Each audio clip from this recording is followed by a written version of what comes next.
कल्प के पूर्व कुछ अनिवार्य ज्ञातव्य। कल्प साधना एवं चिर पुरातन कल्प चिकित्सा में कुछ अंतर है। कल्प एक साधना है, चिकित्सा एक प्राकृतिक उपचार। कल्प चिकित्सा के लिए औषधि का प्रयोग करने के पहले शरीर की शुद्धि एक परम आवश्यक बात है, क्योंकि जब तक शरीर में मल की अधिकता रहेगी उस पर औषधियों का ठीक प्रभाव नहीं पड़ सकता। साथ ही यह भी संभव है कि कल्प के प्रभाव से मल उमड़कर कोई नया उपद्रव खड़ा कर दे। इसलिए आयुर्वेद के ग्रंथों में इस बात पर बहुत जोर दिया गया है कि कल्प की औषधियाँ सेवन करने से पूर्व स्नेहन, वमन, विरेचन आदि पंचकर्मों के द्वारा शरीर में संचित दूषित मल को भली प्रकार निकाल डालना चाहिए, ताकि वह औषधियों के प्रभाव को शीघ्र ग्रहण करने में समर्थ हो सके।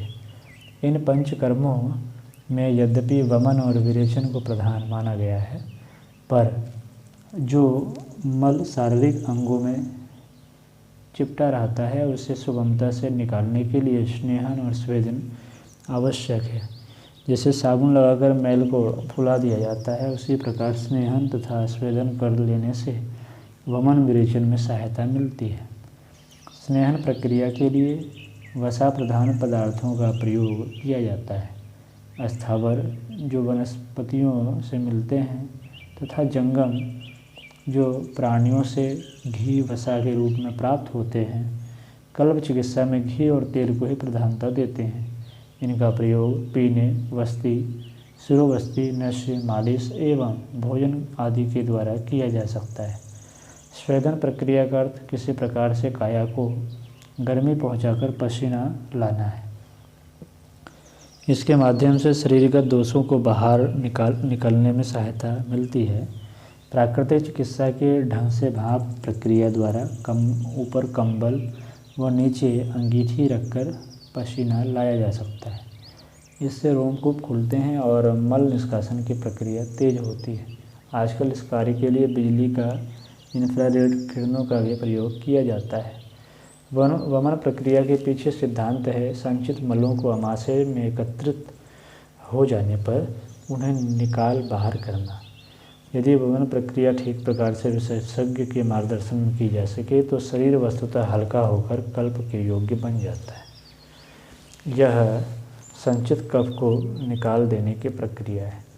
विरेचन इसलिए वमन के बाद कराया जाता है ताकि ऊपर का कफ आंतों में कष्ट उत्पन्न न करे।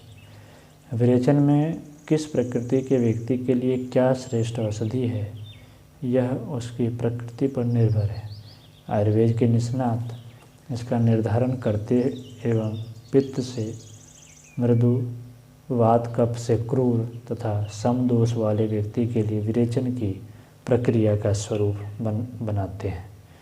अंतिम प्रक्रिया है वस्ती, जहाँ वमन और विरेचन मात्रा आमाशय और पित्ताशय की शुद्धि करते हैं। वहीं वस्ती से मलाशय तथा पकवाशय के विकारों का निष्कासन किया जाता है। एनिमा इसका एक आधुनिक स्वरूप है। आयुर्वेद में इसी प्रयोग हेतु विभिन्न मंत्रों से मूत्राशय, महिलाओं के योनि मार्ग तथा मलाशय की शुद्धि का विधान है। औषधि युक्त तेल, साबुन मिश्रित जल अथवा ग्लिसरीन आदि अंदर पहुंचाकर संचित मल को इससे निकाल बाहर किया जाता है। यह तो संक्षेप में उन पंचकर्मों की चर्चा हुई जिन्हें कल्प के पूर्व किए जाने का शास्त्रोक्त विधान है। शरीर का शोधन करने के लिए इनसे श्रेष्ठ कोई उपचार नहीं, परंतु आजकल ऐसे सुदृढ़ मनस्थिति के व्यक्ति मिलते नहीं जो इस पूरे प्रकरण को धैर्यपूर्वक निभा सके। आध्यात्मिक भावकल्प में इसी कारण पहले मन को मजबूत बनाने के लिए प्रायश्चित प्रक्रिया तथा आहार में सीमा बंधन जैसे छोटे प्रयोगों से शुभारंभ किया जाता है। इतना बन पड़ने पर आगे वह पृष्ठभूमि बन जाती है कल्प के किए जा सके।